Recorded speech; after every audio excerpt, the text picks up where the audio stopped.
அனைவருக்கும் வணக்கம். இது யூகேவி தமிழா. கல்வி சம்பந்தப்பட்ட தகவல்களை நம்ம சேனல்ல தொடர்ச்சியா கொடுத்துட்டு வரோம். அதே மாதிரி வந்து பாத்தீங்கன்னா தமிழ்நாடு இன்ஜினியரிங் கவுன்சிலிங் சொல்லி டிஎன்இஏ 2025 சம்பந்தப்பட்ட தகவல்களையும் கொடுத்துட்டு வராங்க. முதல்ல ஒரு விஷயம் கிளியர் பண்ணிடுறேன். இந்த வீடியோங்கிறது வந்து பாத்தீங்கன்னா ஒரு ஸ்டூடெண்ட் டிஸ்கரேஜ் பண்றதுக்காக போடுற வீடியோ கிடையாது. இருக்கிற உண்மையான ஃபேக்டை சொல்ல போறேன். இதுல வந்து சில பேருக்கு இந்த கருத்துக்களை உடன்பாடு இருக்கலாம், இல்லாமல் போகலாம். பட் நான் எனக்கு தெரிஞ்ச விஷயங்களை நான் சொல்லிடுறேன். இப்போ டிஎன்இஏ கவுன்சிலிங்ல ரவுண்ட் 1 ரவுண்ட் 2 முடிஞ்சு ரிசல்ட்ஸ் வந்தாச்சு. ரவுண்ட் 3க்குமே ரிசல்ட்ஸ் வந்தாச்சு. அக்செப்டன்ட் அப்ளை கொடுத்துருக்கக்கூடிய மாணவர்களுக்கு 20ஆம் தேதி வந்துருங்க. இப்போ புதுசா ரவுண்ட் 4 சொல்லியிருக்காங்க. ரவுண்ட் 4ங்கிறது சப்ளிமெண்டரி கவுன்சிலிங் தான் ரவுண்ட் 4னு சொல்லுவாங்க. ஸோ சப்ளிமெண்டரி கவுன்சிலிங்கான ரெஜிஸ்ட்ரேஷன் இன்னையோட க்ளோஸ் ஆகுது. இப்போ எல்லாருக்கும் இருக்கக்கூடிய ஒரு டவுட் என்னன்னு பார்த்தீங்கன்னா, சப்ளிமெண்டரி கவுன்சிலிங்க்கு சீட்டுகள் இருக்குமான்னு கேட்கறாங்க. உங்களோட ஜெனரல் கோட்டால மட்டுமே இனிமே நியர்பை வந்து 50,000 இடங்கள் வந்து நிரம்பாமல் ஆஃப்டர் ரவுண்ட் 3க்கு அடுத்தும் பாத்தீங்கன்னா 50,000த்துக்கும் மேற்பட்ட இடங்கள் வந்து இன்னும் காலியா தான் இருக்குது. முதல் விஷயம். ஸோ நீங்க சப்ளிமெண்டரி கவுன்சிலிங் அப்ளை பண்ணாலே சீட்டுங்கிறது கிடைச்சிடும். முதல் விஷயம். அப்ப இன்னொரு டவுட் இருக்கும். அப்ப லாஸ்ட் இயர்லாம் சப்ளிமெண்டரி கவுன்சிலிங்ல ஸ்டூடெண்ட்ஸ் ஜாயின் பண்ணாங்களா அப்படின்னு கேட்டீங்கன்னா, போன வருஷம் மட்டும் கிட்டத்தட்ட 7,465 மாணவர்கள் வந்து சப்ளிமெண்டரி கவுன்சிலிங்ல மட்டுமே சீட் எடுத்திருக்கிறாங்க. அப்ப தாராளமா சப்ளிமெண்டரி கவுன்சிலிங்ல சீட்டுங்கிறது கிடைக்கும். சப்ளிமெண்டரி கவுன்சிலிங் முடிஞ்சு கிட்டத்தட்ட ஒரு 30,000 40,000 இடங்கள் இந்த வருஷம் காலியாக இருக்கிறதுக்கும் ஒரு வாய்ப்புகள் இருக்கு. பட் நம்ம இதுல நம்ம பார்க்க வேண்டிய ஒரு விஷயம் பாத்தீங்கன்னா, சப்ளிமெண்டரி கவுன்சிலிங்கிறது இது மாணவர்களுக்கு நல்லதா, காலேஜுக்கு நல்லதான்னு பாத்தீங்கன்னா காலேஜுக்கு தான் நல்லது. காரணம் என்னன்னு பாத்தீங்கன்னா, இப்ப காலேஜ்ல வந்து அந்த மாணவர் சேர்க்கையில வந்து இடம் ஃபில் ஆகாத கல்லூரிகள்லாம் இந்த சப்ளிமெண்டரி கவுன்சிலிங்கை பயன்படுத்தி அவங்க வந்து அவங்களோட இடங்களை வந்து இன்க்ரீஸ் பண்ணிக்கிறாங்க. பட் அங்க படிக்க போற ஸ்டூடெண்ட்ஸோட நிலைமையை யோசிச்சு பாருங்க. சப்ளிமெண்டரி கவுன்சிலிங் யார் வருவாங்க அப்படின்னு பாத்தீங்கன்னா, ரவுண்ட் 3ல கலந்துகிட்டு இடங்கள் கிடைக்காத மாணவர்கள் மற்றும் ஸ்பெஷல் எக்ஸாம் கிளியர் பண்ணிட்டு வரக்கூடிய மாணவர்கள். அப்ப இவங்க தான் வந்து சப்ளிமெண்டரி கவுன்சிலிங் கலந்துக்க போறாங்க. ஒரு சின்ன விஷயம் யோசிச்சு பாருங்க. ஒரு இன்ஜினியரிங் படிக்க போறவங்களோட மினிமம் கட் ஆஃப்ங்கிறது நம்ம இன்னைக்கு வந்து 77 வரைக்கும் போயிருக்கிறோம்.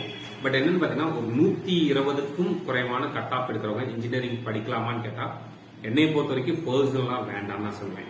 நான் நீங்க 120 கட் ஆஃப்ங்கிறப்ப குறைஞ்சபட்சம் உங்களுடைய 12ஆம் வகுப்புல வந்து 60 மதிப்பெண்களுக்கு மேக்ஸ்ல மட்டும் நான் சொல்றேன், 60 மதிப்பெண்களுக்கும் இல்ல வந்து 50 மதிப்பெண்களுக்கும் குறைஞ்சுதான் வாங்கியிருப்பீங்க. ஆனா வந்து இன்ஜினியரிங் முழுக்க வந்து பாத்தீங்கன்னா மேக்ஸை பேஸ் பண்ணி தான் இருக்கும். பிசிக்ஸ் கூட வந்து சில இடங்கள்ல வரும், கெமிஸ்ட்ரி சில இடங்கள்ல வரும், சில இடங்கள்ல வராது. ஆனா நீங்க படிக்க போற முழு இன்ஜினியரிங் நீங்க என்னதான் இப்ப வந்து சில சார் நான் கம்ப்யூட்டர் சயின்ஸ்ல ப்ரோக்ராமிங் தானே படிக்க போறேன், அதுக்கு மேக்ஸ் தேவையான்னு கேட்டா கண்டிப்பா அதுக்கும் மேக்ஸ் தேவை. இல்ல சார் நான் வந்து சொல்றாங்க நிறைய பேர் மெக்கானிக்கல் இன்ஜினியரிங் ஈஸியா படிச்சிடலாங்கிறாங்க அப்படின்னு சொன்னா, இருக்கிறதுலயே வந்து நிறைய பேருக்கு தெரியறது இல்ல, இருக்கிறதுலயே அதிகப்படியான அனலிட்டிக்ஸ் சப்ஜெக்ட். அனலிட்டிக்ஸ்னா உங்களுக்கு வந்து மேத்தமெட்டிக்கல் டெரிவேஷன் அண்ட் மேத்தமெட்டிக்ஸ் ஃபார்முலாவை யூஸ் பண்ணி படிக்கக்கூடிய ஒரு படிப்பு அனலிட்டிக்கல் பேப்பர்ஸ் சொல்லுவாங்க. இருக்கிறதுலயே அதிகப்படியான அனலிட்டிக்கல் பேப்பர்ஸ் இருக்கக்கூடிய ஒரு முக்கியமான டிபார்ட்மெண்ட் மெக்கானிக்கல் இன்ஜினியரிங். ஏன்னா இப்ப சப்ளிமெண்டரி கவுன்சிலிங் எடுக்கக்கூடிய மாணவர்கள் பெரும்பாலும் மெக்கானிக்கல் இன்ஜினியரிங் எடுக்க வாய்ப்பு இருக்குது. ரெண்டாவது சிவில் இன்ஜினியரிங் எடுக்க வாய்ப்பு இருக்கு.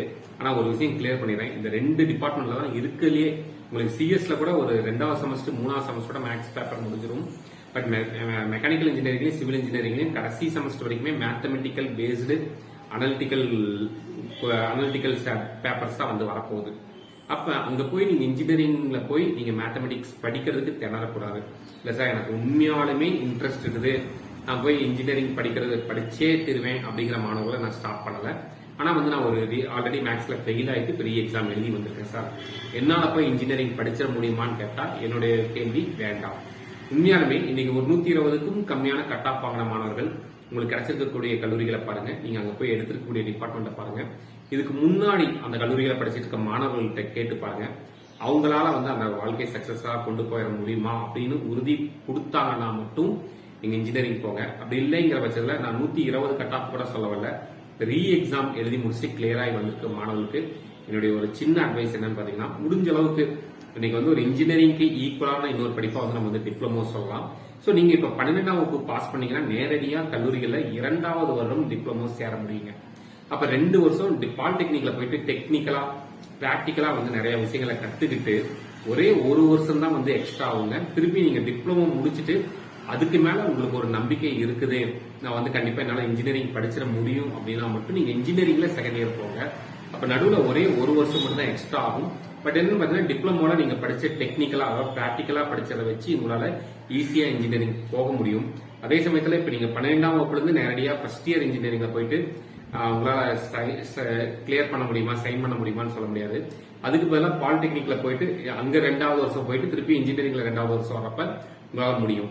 இல்ல சார் என்னால பாலிடெக்னிக்கும் படிக்க முடியாதுங்கிற ஒரு சூழ்நிலை இருக்கக்கூடிய மாணவர்கள், அதுக்கும் படிக்க வைக்க முடியாதுன்னு சூழ்நிலை இருக்கக்கூடிய பெற்றோர்களுக்கு என்னுடைய ஒரு சின்ன அட்வைஸே சொல்லிடுறேன். தாராளமா ஐடிஐ சார்ந்த படிப்புகள் படிக்கலாம். தமிழ்நாட்டில் கவர்மெண்ட் சார்பா நிறைய ஐடிஐகள் இருக்குது, பிரைவேட் நிறைய ஐடிஐ இருக்கு. இன்னுமே பாத்தீங்கன்னா அட்மிஷன்ஸ் ஃபுல் ஆகாம நிறைய ஐடிஐ மற்றும் கவர்மெண்டோட பாலிடெக்னிக், அதுல நான் தனியார் கல்லூரியவே சொல்லல, கவர்மெண்டோட பாலிடெக்னிக் கவர்மெண்ட் ஐடிஐல இன்னுமே நிறைய இடங்கள் காலியா தான் இருக்குது. தாராளமா படிக்கலாங்க. நீங்க ஒரு கேள்வி கேட்கலாம், அப்ப என்ன சார் நாங்க ஒரு பையனை டிகிரி படிக்க வைக்கணும்னு நினைக்கிறோம், நீங்க என்ன சார் டிப்ளமோ படிக்க சொல்றீங்க, ஐடிஐ படிக்க சொல்றீங்க அப்படின்னு கேட்கலாம். ஐடிஐ படிச்ச மாணவர்களும் நிறைய பேர் பாத்தீங்கன்னா அரசு சார்ந்த வேலைகளுக்கு போறாங்க, சுய தொழில் நிறைய பேர் பண்றாங்க. உண்மையாலுமே நீங்க சுய தொழில் பண்ற நிறைய பேர்த்தோட பேக்ரவுண்ட் இருக்கு பாத்தீங்கன்னா ஐடிஐல ஏதாவது ஒரு ட்ரேடு முடிச்சுட்டு வந்தவங்களா இருப்பாங்க. இல்லைன்னா பாலிடெக்னிக் போகலாம். பாலிடெக்னிக்ல போய் நீங்க படிச்சுட்டு அங்க உங்களுக்கு கிடைக்கக்கூடிய நாலேஜ், அங்க கிடைக்கக்கூடிய ஒரு நம்பிக்கையை வச்சு நீங்க என்ன பண்ணலாம், இன்ஜினியரிங் போகலாம். இல்ல ஒரு டிப்ளமோ முடிச்சுட்டு ஒரு 2 வருஷம் 3 வருஷம் வேலை பார்த்துட்டு கூட இன்ஜினியரிங் படிக்கலாம். இன்னைக்கு உடனே நம்ம ஒரு டிகிரி முடிக்கணும்ட்டு எந்த ஒரு கட்டாயமும் கிடையாது. நீங்க வெளியில வேலை இடங்களுக்குன்னு போறப்போ உங்களுடைய ஸ்கில்ஸ் தான் பேசுமே தவிர்த்து நான் இந்த டிகிரி முடிச்சுட்டு வந்துட்டேன், நான் இன்ஜினியரிங் முடிச்சுட்டு வந்துட்டேன், அதான் எனக்கு சம்பளம் சேர்த்து தருவாங்க அப்படிங்கறதெல்லாம் கிடையவே கிடையாதுங்க. இது நான் இந்த வீடியோட ஸ்டார்டிங்ல சொன்னதா, நான் உங்களை டிஸ்கரேஜ் பண்றதுக்காக இந்த வீடியோங்கிறது கிடையாது. பட் இது என்ன பண்றாங்க, நிறைய கல்லூரிகள் அவங்க மாணவர் சேர்க்கையை சேர்க்கறதுக்காக என்ன பண்றாங்கன்னா, எனக்கு இதுல வந்தாலும் பரவாயில்ல, அதாவது என்ன சொல்றது, ரீ எக்ஸாம் எழுதி வந்தாலும் பரவாயில்ல, நான் கல்லூரியை சேர்த்துக்கிறேன்னு சொல்லி சேர்த்துக்கிறாங்க. பட் உள்ளுக்கு போய் மாணவர்கள் ஒவ்வொரு வருடமும் கிளியர் பண்றதுக்கு ரொம்ப கஷ்டப்படுறாங்க. இதை நேரடியாகவும் பார்த்துக்கும், நேரடியா அந்த மாணவர்கள்ட்ட பேசி இருக்கும். இல்ல சார் நான் அதாவது ஏதோ ஒரு சூழ்நிலைகள் காரணமா நான் 12th கிளியர் பண்ண முடியல, உண்மையாவே நான் நல்லா படிக்கிற பையன், நல்லா படிக்கிற பொண்ணு, ஏதோ குடும்ப சூழ்நிலை இல்ல அன்னைக்கு உடம்பு சரியில்லாம சூழ்நிலையினால நான் பாஸ் பண்ணல அப்படிங்கிறவங்க தாராளமா இன்ஜினியரிங் போங்க. அப்படி இல்லைங்கிற பட்சத்துல சீரியஸா இப்பயும் சொல்றேன், நீங்க ஒரு இன்ஜினியரிங் படிக்கிறதுக்கு பதிலாக ஒரு டிப்ளமோ, அதாவது பாலிடெக்னிக்ல போய் படிக்கலாம். அப்படி இல்ல சார் என்னால ரொம்ப எல்லாம் செலவு பண்ண முடியாது, எனக்கு உண்மையாலுமே எனக்கு படிப்புல எல்லாம் பெருசா இன்ட்ரெஸ்ட் இல்லை, ஆனா பிராக்டிக்கலா என்னால பண்ண முடியும் அப்படின்னா நீங்க டிப்ளமோ போங்க. அப்படி இல்லைங்கிற பட்சத்துல ஐடிஐ போங்க. இப்பயுமே என்னோட ஒரு சின்ன ரெக்வஸ்ட் இருக்குது, ஒரு 120 கட் ஆஃப்க்கு கம்மியா இருக்கிறீங்க அப்படின்னா இன்ஜினியரிங் சேர்றதுக்கு முன்னாடி ஒரு தடவைக்கு 10 தடவை யோசிச்சுக்கோங்க. 120 கட் ஆஃப் கம்மியா இருந்தா நீங்க இன்ஜினியரிங்ல போய் படிச்சு அங்க உங்க திறமையை காட்டுறது ரொம்ப கஷ்டமான விஷயம். அப்ப யாருமே 120 கட் ஆஃப் கம்மியா இருந்து இன்ஜினியரிங்ல சக்சஸ் ஆகலைன்னு கேட்டா அந்த கேட்டகரியில் இருக்கவங்க ஒரு 100க்கு ஒருத்தரோ இல்ல 1000க்குள்ள ஒருத்தரோ தான் சக்சஸ் ஆயிருக்கிறாங்க. மற்றபடி எல்லாருமே இன்னைக்குமே ரொம்ப கஷ்டப்படுற ஒரு சூழ்நிலை தான் இருக்கிறாங்க. அதே மாதிரி இன்ஜினியரிங் மட்டுமே படிப்புகள் கிடையாது, நிறைய வகையான படிப்புகள் இருக்குது, நிறைய வாழ்க்கைகள் இருக்குது. ஸோ 120க்கும் கம்மியான கட் ஆஃப் வாங்கினவங்க மற்றும் பெரிய எக்ஸாம் எழுதி கிளியர் பண்ணிட்டு வந்தவங்க சப்ளிமெண்டரி கவுன்சிலிங்ல போய் சீட் எடுக்கிறதுக்கு முன்னாடி ஒரு தடவைக்கு 10 தடவை யோசிச்சுட்டு இருங்க. இது கண்டிப்பா இப்பயும் சொல்றேன், உங்களை டிஸ்கரேஜ் பண்றதுக்காக இந்த வீடியோ போடல, இருக்கிற உண்மை நிலைமையை சொல்றதுக்காக இந்த வீடியோ போட்டிருக்கேன். இது மாதிரி கண்டினியூஸா உங்களுக்கு பல்வேறு வகையான தகவல்கள் வேணுங்கிறவங்க யூகேவி தமிழா அப்படிங்கிற இந்த யூடியூப் சேனல் சப்ஸ்கிரைப் பண்ணிக்கோங்க. மற்றும் இந்த வீடியோ உபயோகமா இருக்கு நீங்க நினைச்சீங்கன்னா உங்களுக்கு தெரிஞ்ச மாணவர்கள் மற்றும் பெற்றோர்களுக்கு இந்த வீடியோ ஷேர் பண்ணுங்க. மிகவும்